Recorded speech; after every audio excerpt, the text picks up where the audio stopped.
There it goes in the car.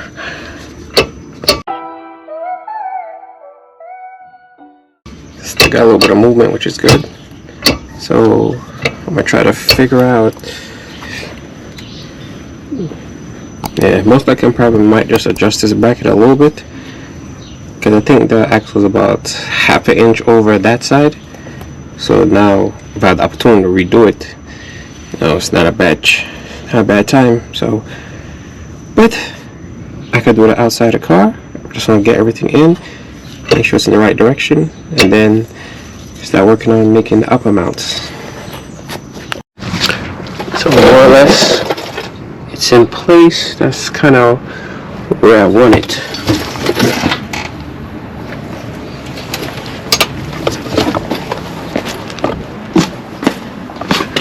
So this is just an idea of where the axle would be.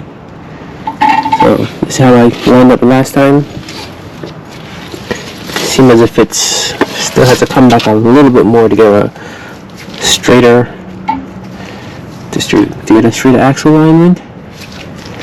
So let's see there. So yeah, shouldn't be too bad. Just gotta push back smidge it. Maybe I got space, so I could probably push it back about another quarter inch, and that should help. Cause right now it's kind of a little, yeah, so something like that. So I hope this works. So now I'm just gonna start working on remaking the mount, because I had to completely remove it. After a lot of work, we have the diff mounted from the top, so we kind of have an idea of how the mount should look.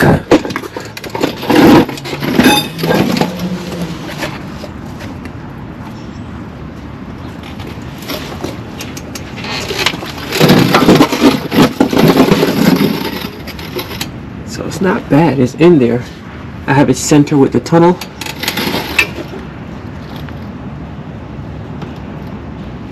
So now I'm just gonna check the angle of it to make sure the angle of this and that should be around the same. And if it is, then I should be good.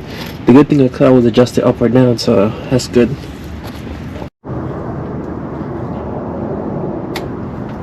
So right now I have it set at about 81 degrees.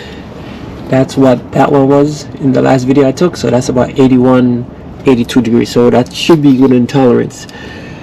So now I'm just gotta figure out how to make a mount for the back. Now I'm gonna cut off the old mount I have and just attach this to it. So what I did is I broke down all the axle and I just took out the two stubs. I'm gonna put these inside right here, so just in case if I want to lower the car, roll it around or whatever, the wheel bearing will not be destroyed. So, because it's going to take me a while to get the custom axles made, so this way I can move the car around if I have to.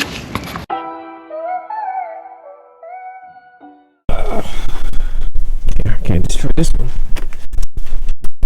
So right now we're putting the rear diff on hold. Close the garage a little bit. So I've got a nice little walking distance now, so that's pretty good. So today's gonna be a bit different.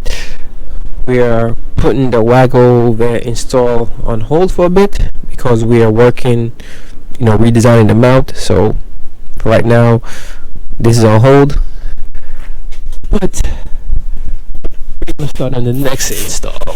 So I want to pull out the engine to make sure I could put on a new transmission, clean up the engine bay, do the whole line.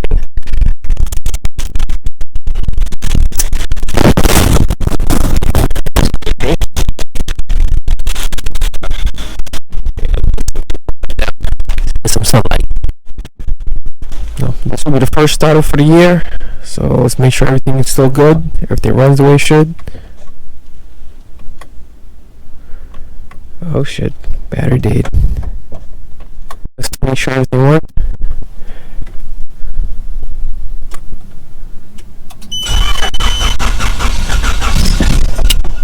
Oh man.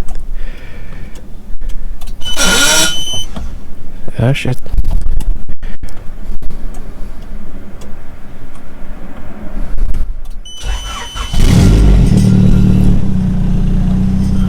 Okay, so right now everything's starting, it's running.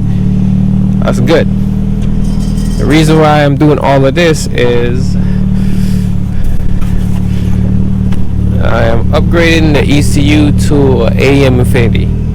Yes, it's not the Fuel Tech. Yes, this is an old ECU, but I got it for a good price, and it will run and do what I needed to do in order to, you know, get the car moving. Because I want the FT700, but I'm not spending that kind of money right now. It's not released, and a whole bunch of stuff. So this should be more than enough to get this car going. And if worse comes to worst, if I have to switch to something else, I'll have the ability to just take this out and put this in my other car. So it's a good investment. I'll make it work. The best part about it, it should be just plug and play, hook up the harness to the where the ECU plug is, and then go from there.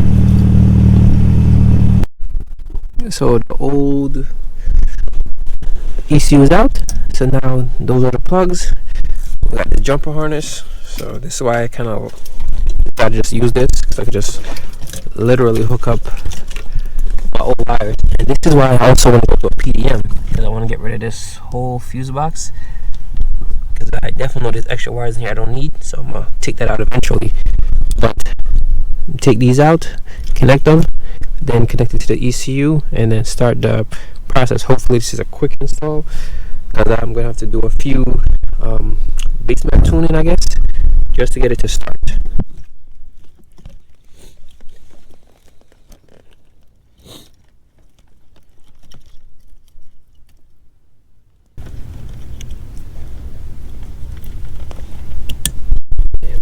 I think I may have to end up one day switching out the pins just to be a little bit more relieved. Now, literally just plug this in.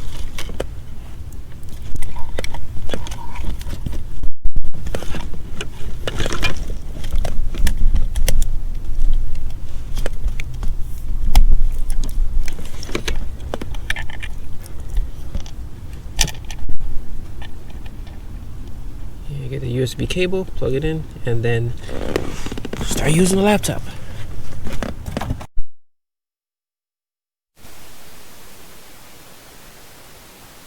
Just my luck, nothing went as planned.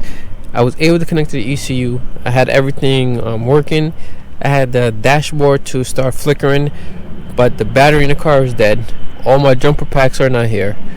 So that's it for the day. I'm gonna go home, do some more research to see how to, you know, get better acquainted with this software to see what I'm missing. But yeah, that's it for today. We're back again today.